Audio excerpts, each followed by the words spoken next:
if you shoot and it's not on Instagram, did it even happen? No, I'm not sure. It didn't.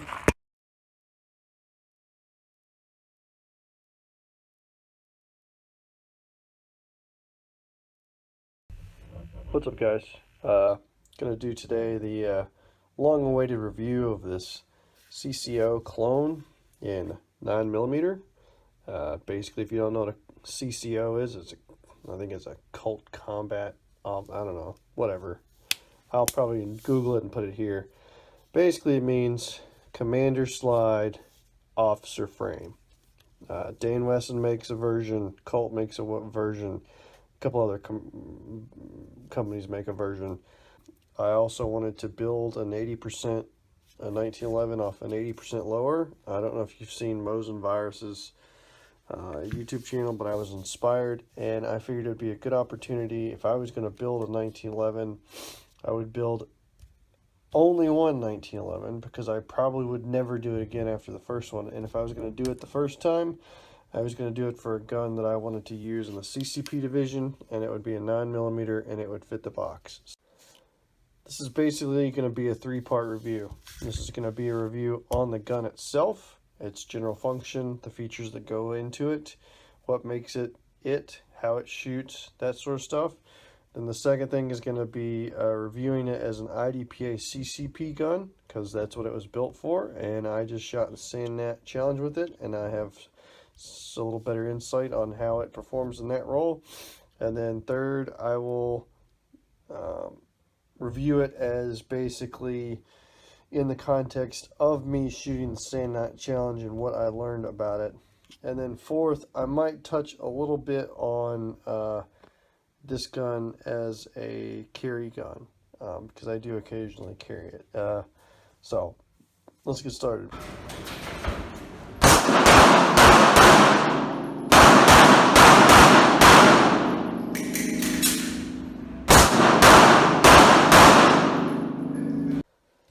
Features on this gun: Commander length slide, milled by Georgia Fireline. They did all of the milling on this gun. They milled for the sights, they milled for the front dovetail, they milled tri-topping it, they did the light refraction, and they did the serrations. This was a blank slide. They also did the ball cut here. On a steel Caspian frame. Nothing special about the frame, really, other than it's a Caspian frame. It was not the original aluminum frame that I put and did all that work on. I'll go into detail about that later. It's a trick flat trigger. It is a Wilson Combat short beaver tail, carry beaver tail, I believe they call it, along with the carry hammer. It is a Smith Alexander aluminum magwell for weight, since it is a steel frame. And then Hairston design grip safety, as well as the slide stop. Nothing special about the mag release. It is a Briley 9mm barrel. The grip plug, or the the recoil spring plug, is actually created by Georgia Fireline, a custom titanium plug that they had to make just because I ended up needing to run the stock, not a full-length guide rod, but the GI guide rod. And then the Steve Perman, I guess I'm going to try and mangle his name a little bit here. But these are grips for 1911 users that want to mimic their 2011 guns. And I have chopped them down to the size for the officer frame. I did that the weekend before to get the profile of a 2011. And you can see it's a bit more squared off versus a traditional 1911 that would fit within this kind of more curvy profile. So that's the basic feature set of the gun, and then Dawson's sights, fiber optic, and then EGW, all internals basically. Trigger work done by Andy and the crew at Georgia Fire Line.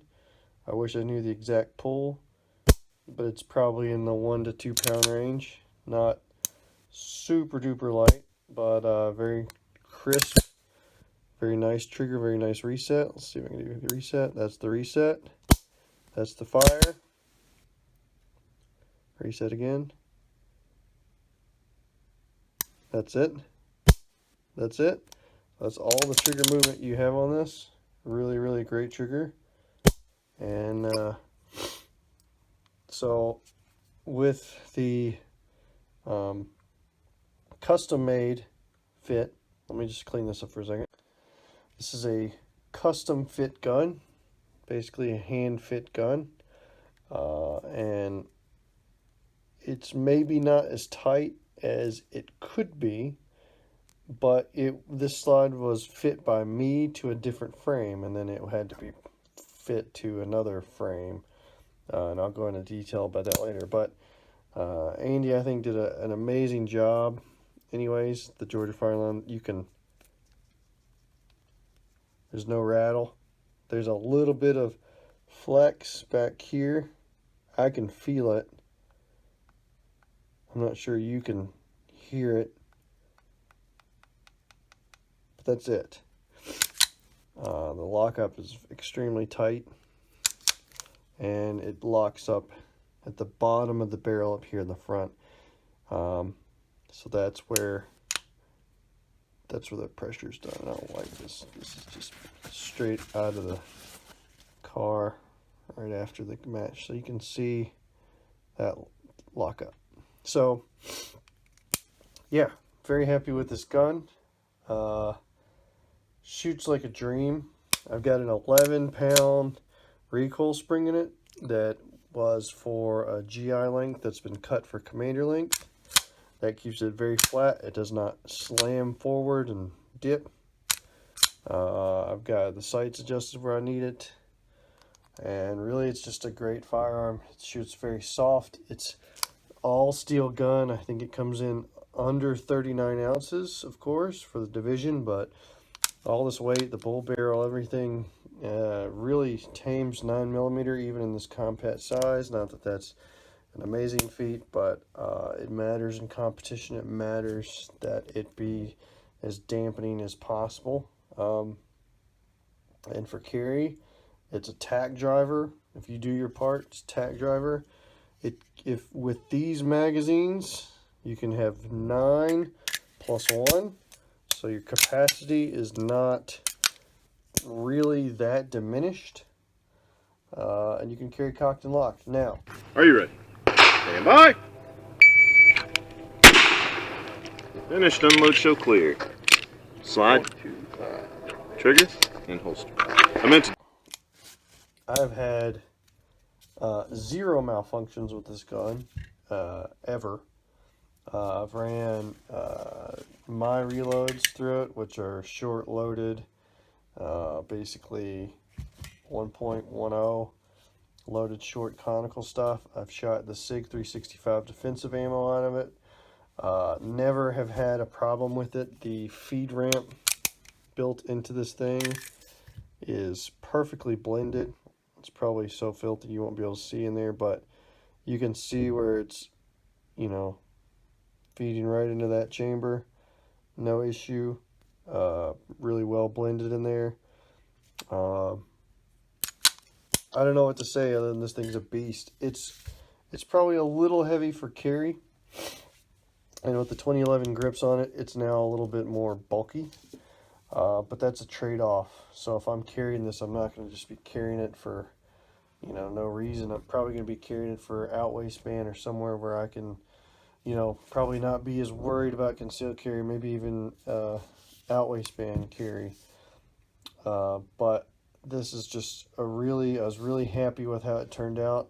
I was disappointed that the frame that I originally did all that work on and had all those videos on, basically the frame they sent me, they gave you the option to have them cut the barrel seat, and I was trying to reduce the amount of work I was going to have to do on the 80% lower, and I said yes, and they cut the para ramp lower they cut the barrel seat for it incorrectly. So all that work I did on that 9mm lower had to be thrown out essentially.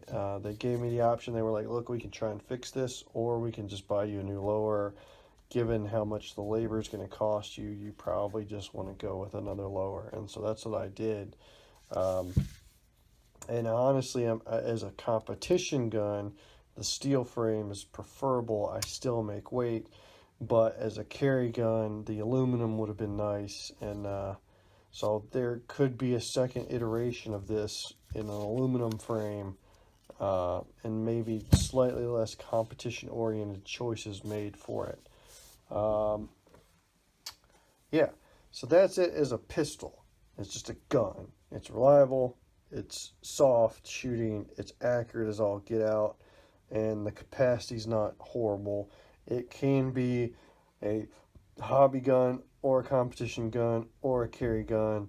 Very versatile, and in my opinion, very good looking, very good serviceable sights, excellent trigger pull. Checks all the boxes. Controls are good. Ergos are good, especially with the 2011 grips. Not that 1911s ever suffer with ergo issues anyways, but just an all-around, I would put this up against any custom-built 1911 on the market. Certainly any semi-custom gun, and this would probably be as nice or nicer.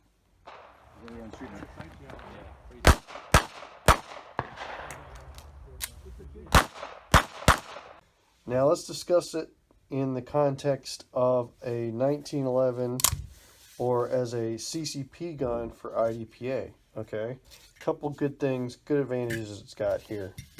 Amazing trigger, great single action trigger. It fits the box perfectly. Like I'll show you pictures where it's squeezing into the box barely.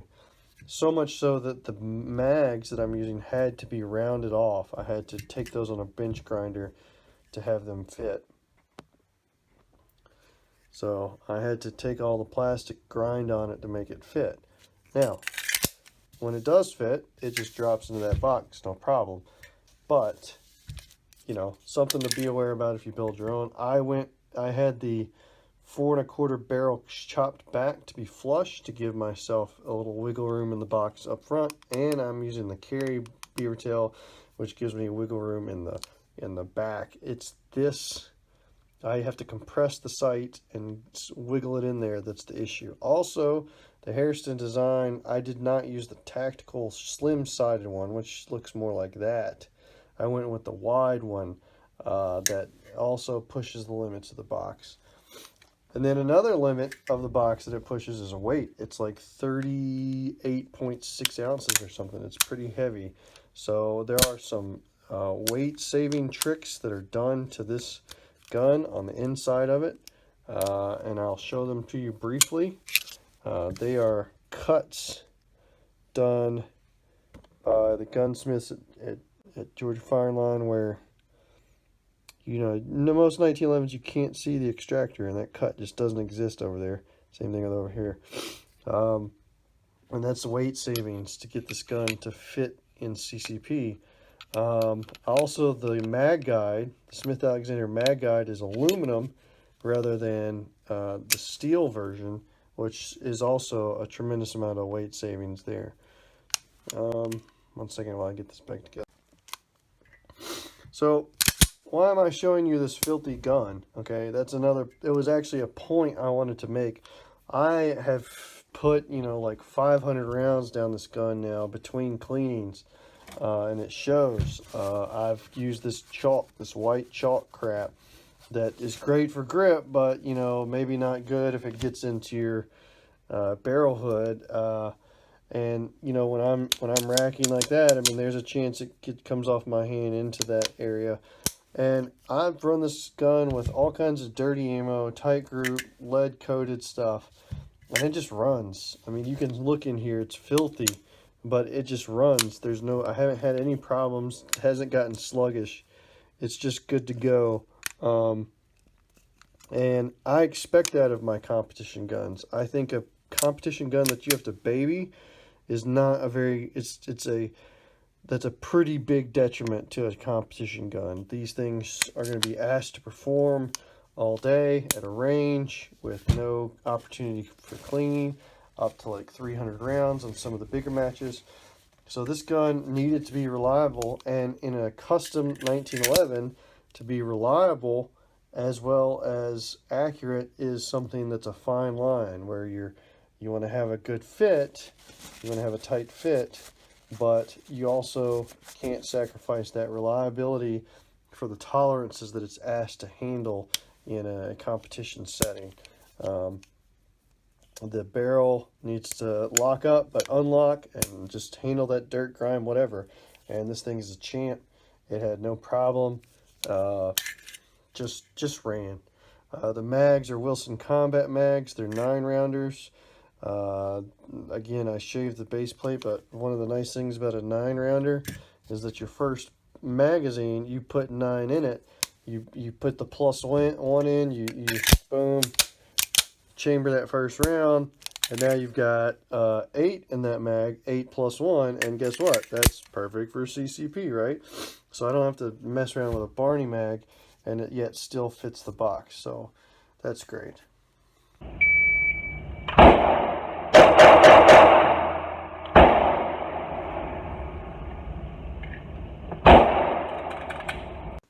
And then finally, I want to talk about it in context of me shooting it for the Sandnet Challenge.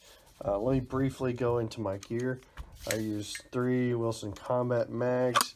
I used a Red Hill Tactical 5-inch Government double Kydex holster. It fit, fine. It looks a little goofy because you got kind of the short handle and a long thing here, but I didn't have any retention problems. Still a very good holster. The mag holsters that I bought this as a pair. It has these single mag holsters that you can wear on your belt, and it has both of them together. But I didn't like this, and I had the single mag pouches. I borrowed them last minute to use a single mag pouch, which gives you a little bit separation, a little bit space, and also allowed this to sit on your belt like this, and this one to be kind of coming around your waist as it was. Gave you a little bit more space, gave you a little bit more area to get your, because single stack mags are hard to get a good reload grip on, especially since you can't run mags out. So that's a consideration. I would strongly suggest a single mag pouch. These work great from CompTac. I borrowed them from a guy, and I'll return them. So I've already talked about, I expected it to run. It shot all day, dirty, whatever. Holster, these just aren't the best clips. Even though I used a thick outer belt, like a USPSA outer belt, it still moved around on me quite a bit. It looks like I'm missing the spacers. I just was kind of a last minute prep for me, and I was messing around with my carry belt until the last week, where I was like, no, I need to run the competition belt. And I still didn't have the time to put the spacers in there. It might be a little tighter with the spacers, but it didn't move so much like front to back. It mostly moved a little bit up and down, and when you're drawing it, that's just not that big of a deal. I would just have to make sure when I reholstered the gun, I would put the, I'd make sure it was on the belt where I wanted it, and then shot the stage. Mags work great. Again, I had to shave them, but I was afraid that maybe after dropping them a couple hundred times, this would eventually crack and bust or something, but none of that looks like it's happening. And then, yeah, I mean, that's kind of it, guys. This is a straight up, last thing. 2011 grips. I put these on the last week, so I shot one IDPA indoor match with these guns on it and loved them. They feel like just great. Ever since shooting that Beretta, and I guess Tanfo, like, I am a really big believer in getting a big amount of gun in your hand. And I used to be one of these guys that was like, give me the smallest grip because I want to get my hands around it. But what I'm finding is I want to get a grippable amount and to be able to put a lot of my hands on it and a lot of my hands, around it. And if I'm fighting for space on the gun, it makes that harder. So these grips, really, really great. I recommend them for certainly any 2011 shooter that's going to shoot a 1911. and you can just see the extra space. It just changes the profile. Like with the 2011 grips, I was getting more round the gun, and then with this, it shortens that up, but it leaves all that space for my strong or weak hand to really get on there. So I highly recommend these. They're plastic. I'm gonna probably stipple them or maybe throw some skate tape on them or something. They come with skate tape, but honestly, this wasn't even. Even though this doesn't have a lot of texture, it was still pretty grippy, even on a kind of a hot day in South Georgia or Middle Georgia. So I can't be more pleased with the gun. The only thing I need to get used to is there's no more trigger take up there. If you try and take that up, guess what? It goes off, right? So there's no trigger take up, and I need to get my draw down. I think that's more of a belt holster placement issue, and I just need to work on that. But the gun itself, every hit that wasn't a 0 was certainly on me. By the end of the day, I had those pairs, driving those pairs right where I wanted it. And I would feel, 100% coming back to this. I could shoot this gun for the rest of the year and be happy. We'll see what happens. But for this project, for a CCP gun, for a CCP gamer gun that has all the advantages that could be had in the division, this is a massive success, and I'm really happy with it. I'm really happy with the build quality of the gun, the features I've got on it. I'm going to give this to my kids, right? I mean, this is a 100-year-old. This will be a 100-year gun. There's nothing about this that's going to go out of date. It's going to be a 9mm. It's going to have magazines. Capacity's decent enough. If whatever. It's not too much capacity, right? It won't get banned. But it's something that I would be proud to hand